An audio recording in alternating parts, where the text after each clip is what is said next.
have our first flower buds on this tomato. This is my Super Sweet 100.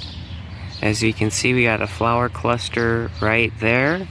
And then moving over to the Bonnie Best slicing tomato, we have a few right there that are starting to pop up. And we can even move on to the next section. And this is the bush steak tomato. It's a determinate variety. And we can see we have a flower cluster right here. And even moving on to the sun gold, which has some weird curling, and it's the only one out of the four that has this. They're like almost deformed.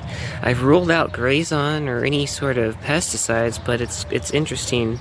But we still have a healthy flower cluster right in there. So that's exciting to see.